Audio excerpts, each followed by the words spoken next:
vou falar sobre debates, né, e sobre debatedores e dar algumas instruções nesse sentido. E é isso, vamos dar uma olhada então.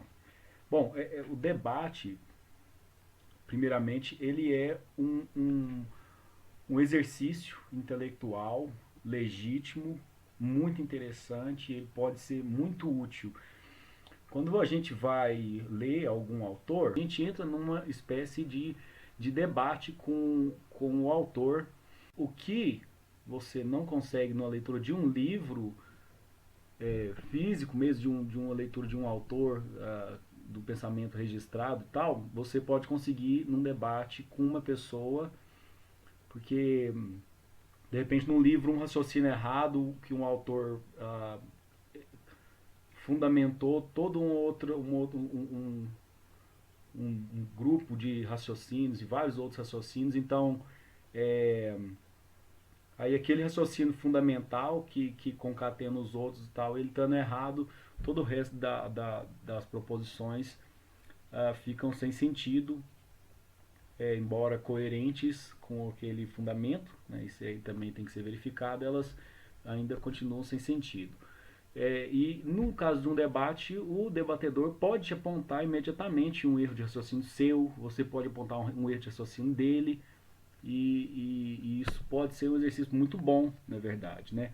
O debate ele é bom para testar as nossas convicções, né? Você tem duas pessoas com pontos de vista forte, que argumentam muito bem e que defendem com veemência um ponto, então nada melhor que colocar as duas, né? Seria como a gente pensa assim, mas o que será que o Platão responderia, por exemplo, o Aristóteles, né? Seria interessantíssimo se a gente tivesse um debate, a gente tenta fazer esse exercício, mas a própria pessoa respondendo é muito mais legal de ver, né? E então é isso, o debate ele testa as nossas convicções, ele coloca à prova questões e proponentes de teses, e ele é um instrumento muito bom, né?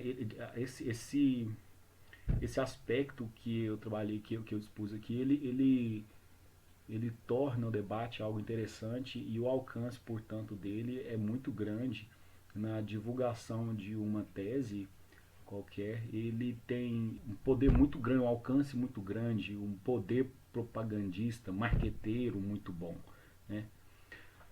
Tem um caso interessante, o caso no Gorgias. Sócrates está lá assim, o Gorgias é um livro, um diálogo de Platão, e o Sócrates está debatendo com. Agora eu não me falha a memória, eu não lembro se é Polo ou Cállicles. Eu sei que ele está sempre refutando aquela ironia socrática peculiar, e ele refuta um ponto, refuta outro ponto e tudo mais, e aí ele vê que o pessoal que ele estava refutando começou a ficar meio bravo assim, né? E isso acontece mesmo, evidentemente. Eu vou explicar por que daqui a pouco. E aí ele pega e mostra o ideal do bom debatedor. Ele fala para um deles assim, acredito que é pro Polo. Ele fala: olha, Polo, se você me refutar, você é um meu benfeitor. Se você me refutar, você está fazendo um bem para mim assim, enorme. Eu vou te ter como alguém que está me fazendo um grande favor, porque não é bom se equivocar nessas coisas, né? Esse é o ideal, né? Se a gente conseguisse entrar com esse espírito em todo debate, seria ideal. O problema é que isso não acontece por uma série de motivos legítimos. Primeiro, um debate público, ele toca a vaidade do debatedor. Parece que se ele perder um debate, ele é mais burro que o outro, ou ele menos inteligente, ou ele é burro mesmo, ou ele alguma coisa assim. Então sempre toca a questão da vaidade, ele quer mostrar, ele quer aparecer e tudo mais. De repente uma boa causa, por exemplo, mal defendida por alguém, que perdeu o debate, não prova que a causa que determinada tese é falha, mas aparentemente só mostra que a verossimilhança da tese da antítese, né, da tese oposta, Então, a pessoa atrelada, ou como, por exemplo, uma pessoa que defende uma posição, ela entende que se ela perder, por exemplo, há um grande prejuízo para aquela tese, né? E, por exemplo, uma pessoa que defende a criminalização do aborto e tal, se ela perde um debate, por exemplo, que tem implicações grandes para a aceitação da descriminalização do aborto, e ela acredita que de fato o feto é uma pessoa, então ela perder um debate pode ter consequências terríveis, né? Ela pode colaborar, por exemplo, à morte de uma pessoa. Então tem todo um fator psicológico, emocional envolvido no debate. Algumas coisas um pouco medíocres, como o status e a fama da pessoa mesmo, mas é hipócrita dizer que isso não fica em evidência ou não está em ação, né? E também essa própria questão da causa dela, né, que ela defende e tal, que pode ficar prejudicada, é, e as próprias convicções dela, né, você arrancar da pessoa um, um ponto fundamental da visão de mundo dela é algo extremamente doloroso, e isso pode evidentemente afetar a pessoa, né? Ela chegar para um debate como alguém assim completamente despida e nua é um ideal que provavelmente não existe. Acontece um debate quando duas pessoas entram em atrito, né? E elas tem teses, pelo menos aparentemente no início parece que elas têm teses diferentes, e elas começam a confrontar essas teses um do outro numa sucessão de argumentos e contra-argumentos, então a gente tem um debate. Acontece que nem sempre o debatedor debate com rigor, né? Não é raro o debatedor cometer erros de raciocínio patrocinados pelo ufanismo, pelo amor dele a algum ponto, né? E aí isso todo mundo está sujeito a fazer, né? Só que existem pessoas tão medíocres e vis que se não é intencional, é quase intencional. E existe um desprezo explícito à verdade, a uma disputa honesta, pela recorrência delas constante a vários desses erros que eu vou mencionar, que a gente chama de desonestidades intelectuais, né, ou falta de etiqueta intelectual e tantos outros. Então, assim, todos nós temos um pouco de babaca, né, de na hora de debater cometer um tipo dessa canalice. Mas existem os canalhas, né, as pessoas verdadeiramente estúpidas, vis, e, e a gente seria ingênuo em achar que elas não existem ou que não podem ser denunciadas. Para o bem da discussão saudável entre pessoas honestas, embora comprometidas com suas posições, é preciso identificá-los, denunciá-los, de modo que eles sejam desmoralizados e ou sejam banidos da esfera pública para debater. Provavelmente ele não vai se arrepender assim que você aponta a canalice dele, ou ele mesmo, quem sabe um dia vai pensar, mas a ideia é que ninguém, depois, uma vez que você denuncia, e eu vou ensinar aqui algumas estratégias que eles usam e como denunciá-las. Uma vez que você denuncia ele, ele perde integridade diante do público, os contra-argumentos dele perdem o valor, né? Porque o malabarismo dele é tentar contra-argumentar, tentar desacreditar a sua tese ou seu argumento de uma maneira ilícita, né? E você denunciando a forma equivocada dele argumentar, sua tese ou seu argumento precedente a essa esse malabarismo dele, então prevalece. Bom, vamos lá. Como que a gente denuncia, né, um- uma pessoa dessas? É, eu vou dar algumas lições aqui muito rápidas. Talvez você precise de ouvir elas outras vezes e tudo mais, ou até mesmo fazer uns exercícios. É bom pensar nisso para avaliar os nossos próprios argumentos, é, mas principalmente para quando você começar a debater com uma pessoa, você já pega e percebe se ela é um canalha ou não. Se ela for, você vai deixar de gastar seu tempo, né? Você não vai perder tempo com uma pessoa que realmente não vale a pena. Eu quero mencionar primeiro o clássico do desonesto intelectual, do canalha, que é o ad hominem. O ad hominem é um ataque pessoal irrelevante para o argumento ou para a argumentação, né? Então, eu lembro que num grupo uma vez de Facebook, discutindo algumas questões com um suposto pensador da minha cidade natal, e o cara é, falava assim pra mim, não, pastorzinho, né? E eu argumentava, ele, pastorzinho, nossa, você é bom demais, hein, pastorzinho? Eu, não, pastor. Ele tava, pô, eu falei, cara, nem pastor eu sou, velho. E daí se eu fosse, meu argumento não muda em nada, né? O argumento continua intacto. E esse é só um exemplo assim banal, mas real, né? O ad hominem é quando o ataque que era para ser dirigido ao seu argumento é dirigido a você sem que isso não faça diferença nenhuma para o argumento. Por que eu estou destacando esse sem que isso não faça diferença? Porque às vezes pode fazer.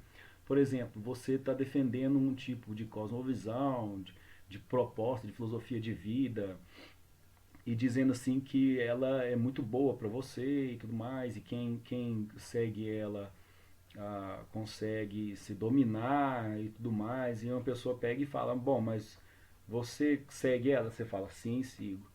Ele vai, você consegue se dominar? Sim, consigo. Em qualquer situação consigo dominar. Aí o cara fala, mas você já vi você várias vezes sendo mal educado com as pessoas e tudo mais e tal. É um ad hominem? É, mas não é uma falácia. Ele está dirigindo a você, ao homem, né, e não ao argumento, mas essa direção ela é legítima porque a sua tese é deslegitimada com essa acusação à sua pessoa, né? Então, o teste da prática da cosmovisão, por exemplo, tem falácias, tem argumentos ad hominem legítimos. Um outro jeito oposto ao ad hominem, em vez de apontar para o adversário, ignorando o argumento dele, é apontar para si. A gente chama de self-selling.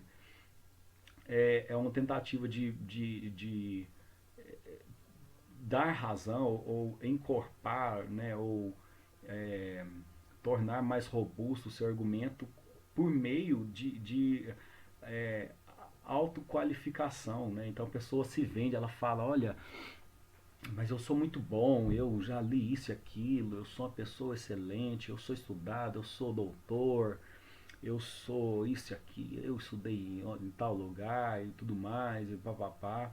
E aí você fica lá esperando, pô, o argumento seu ainda tá na mesa a pessoa se super promoveu e ela não mostrou nada de como que seu argumento é ruim.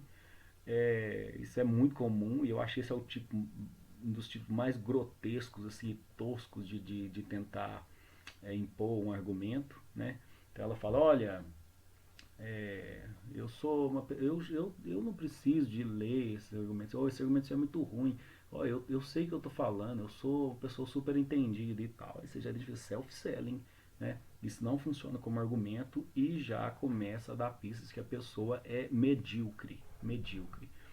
Agora o self-selling ele é uma boa resposta ao ad hominem, né? Uma pessoa dessas pega e faz um ad hominem com você e você fez isso, você é bobão, você não sabe nada, você é um idiota e papapá, e você fala, não, mas eu não sou, né? Eu sei isso, eu estudei aquilo e tudo mais e tal. Seria uma resposta de falácia contra falácia excelente, né?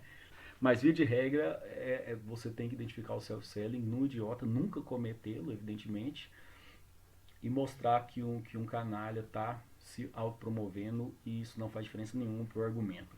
E nessa mesma entoada, nesse mesmo espírito de malandragem, você tem ainda o que ficou conhecido como complexo de pombo enxadrista, que é aquele cara que ele argumenta e ele já pega e declara a vitória, né? E ele sai comemorando ela e alardeando como ele te derrotou e te humilhou e tudo mais. Então, a ilustração era como se você estivesse jogando xadrez com um pombo, né? E aí você canta a sua jogada e ele vai voar, cagar no tabuleiro e pronto, é isso. E aí você.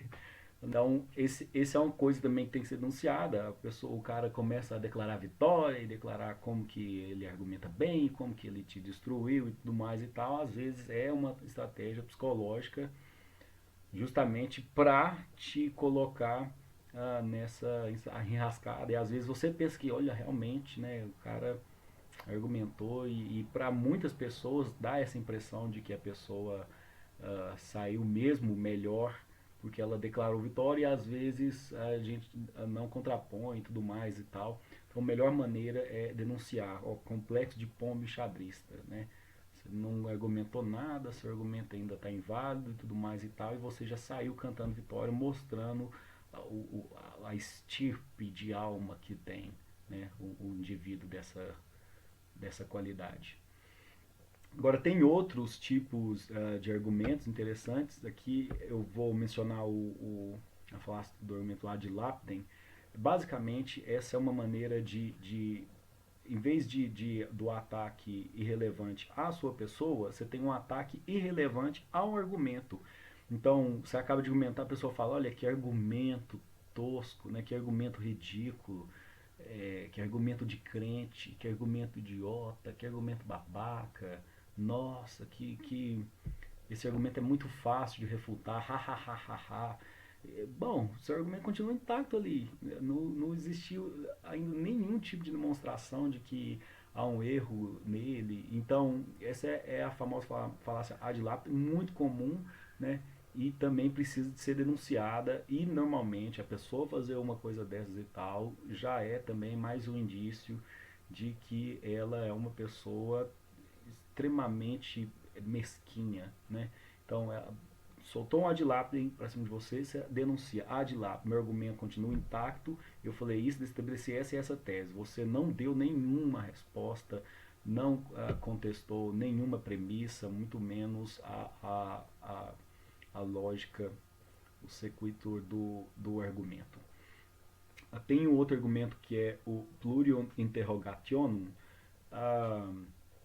Nesse argumento, basicamente, a pessoa vai exigir de você uma resposta muito simples para uma questão muito complexa. Então, é uma outra forma de atacar o seu argumento. Você está lá entrando num debate, aí você está escrevendo ou falando, montando um raciocínio complexo, e aí a pessoa fala, não, mas eu quero que você responda simples, você está enrolando e tudo mais e tal. É claro, eu vou chegar no argumento ad verbosium, mas essa é uma acusação falsa. Existe o cara que enrola mesmo e que tenta falar bonito, né? Esse é o chamado argumento verbosium.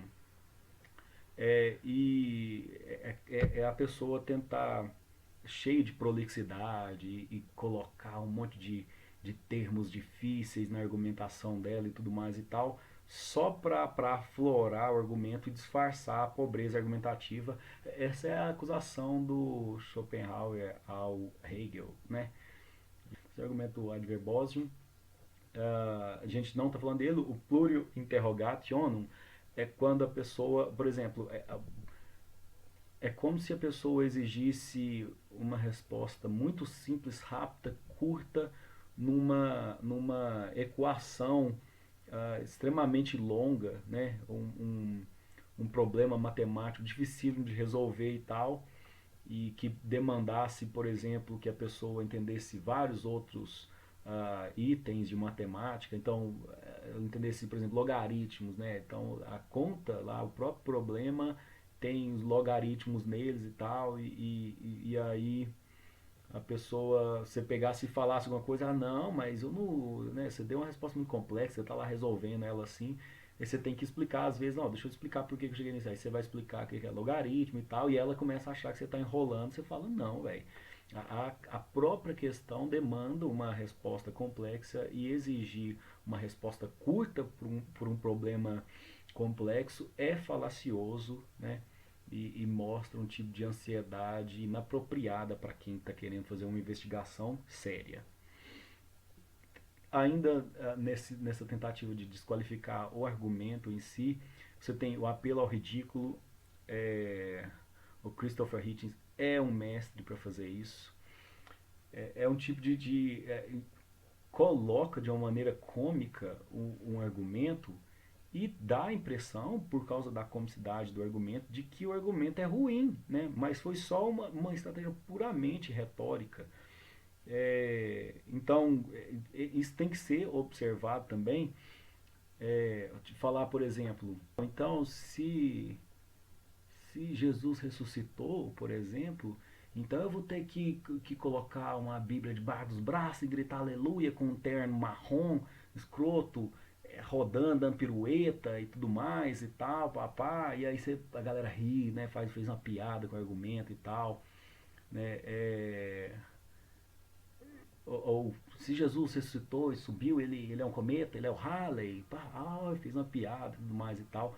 Dá a impressão de que o argumento foi desvalorizado, mas é uma estratégia puramente retórica e precisa ser denunciado também.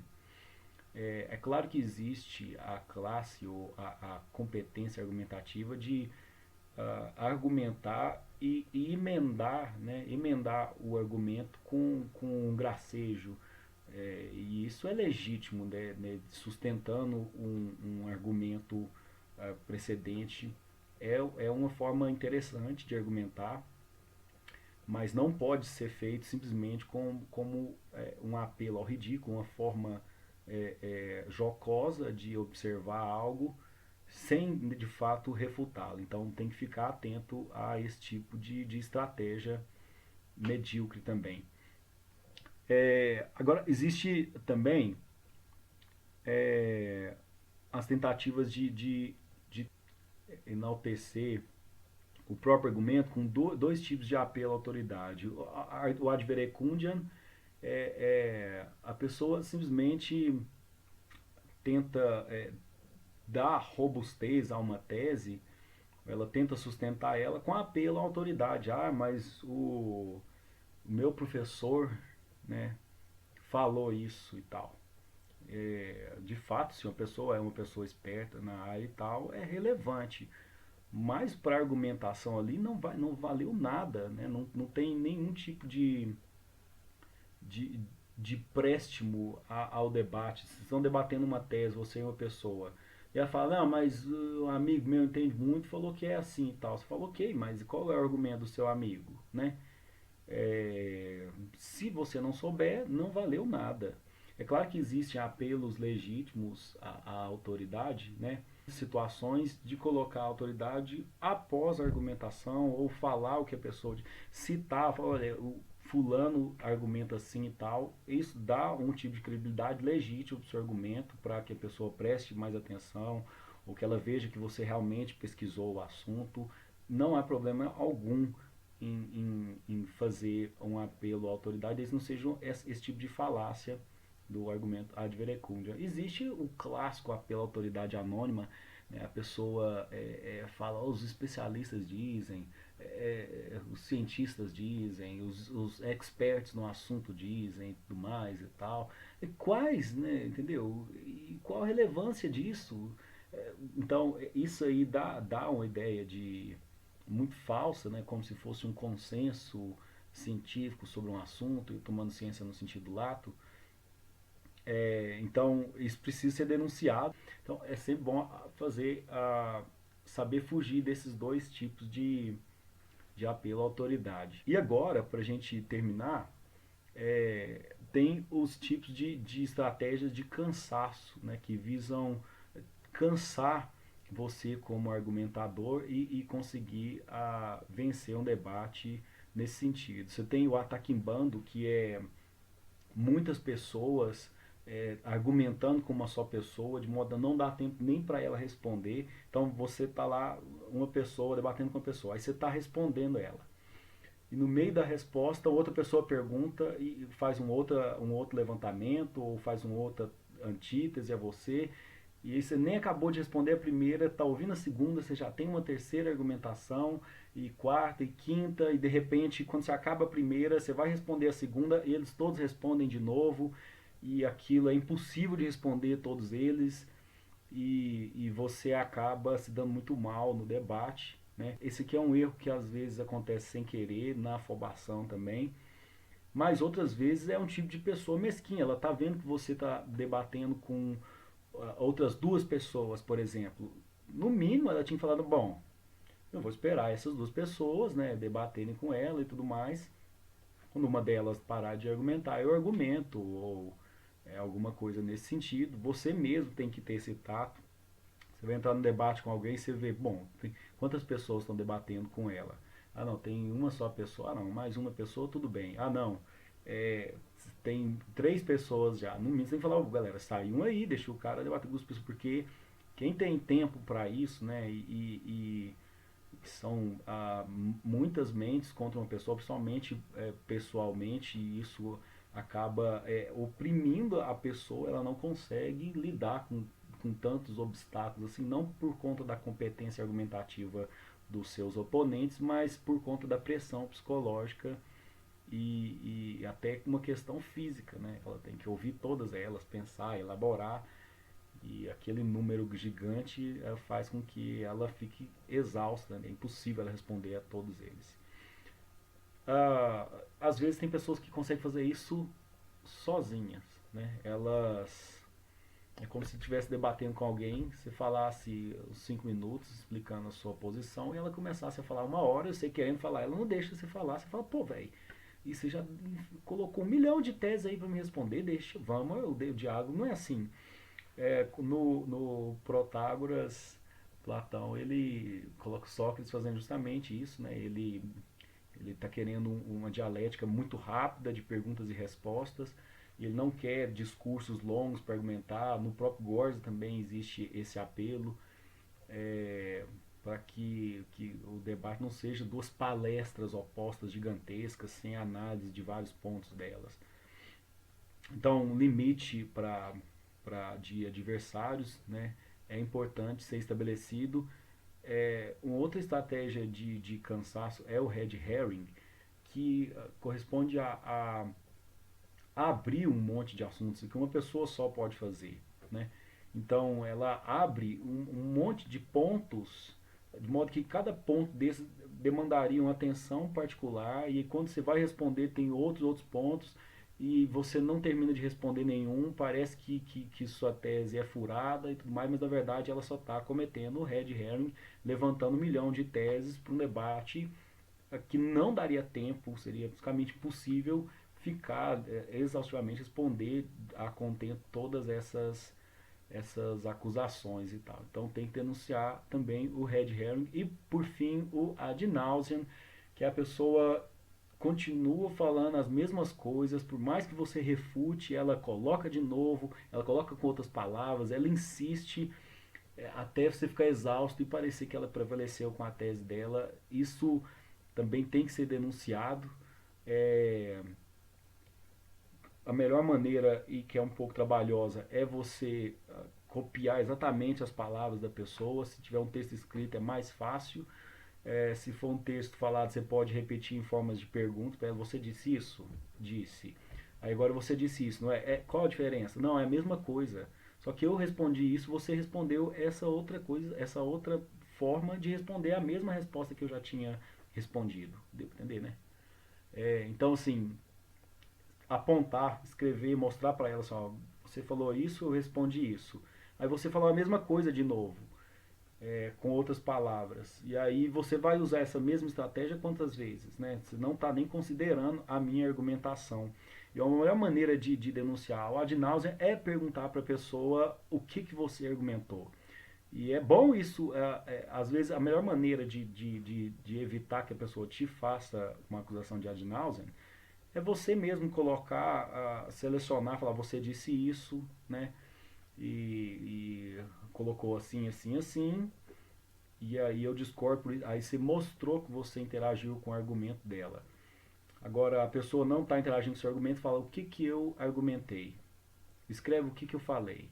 E aí coloca ela para fazer o passo a passo, de falar o que você falou e mostrar como que o argumento dela derruba ou desestabelece o seu argumento.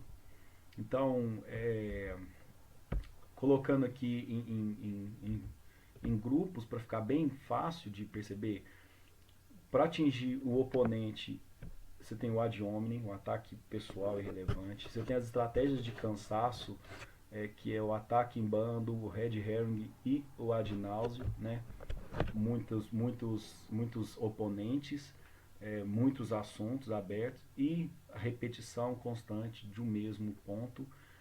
Você tem o self-selling, né? A pessoa tentar se promover para colocar sobre você uma pressão de como se o argumento dela fosse bom, porque ela se autopromoveu, e o complexo de pombo enxadrista. Como argumento, para apoiar o argumento fraco, você tem o argumento adverbosium, né, que é ela tentar florear e colocar muitas palavras bonitas e tentar disfarçar o argumento dela. Você tem uma outra vertente que é a pessoa, por exemplo, Caio Fábio, Silas Malafaia, que quer tentar argumentar de maneira impetuosa, né, de maneira tão convicta e nervosa e brava que você fala, nossa, né, deve ser verdade e tudo mais e tal. Quando, se você enxugar toda aquela verbosidade agressiva e tal, você vai ver que os argumentos, na verdade, são muito tímidos, né? O verecundiam, né, que é o apelo à autoridade, e a autoridade anônima, e para atingir legitimamente o argumento ad lapidem, o apelo ao ridículo e o plurium interrogationum.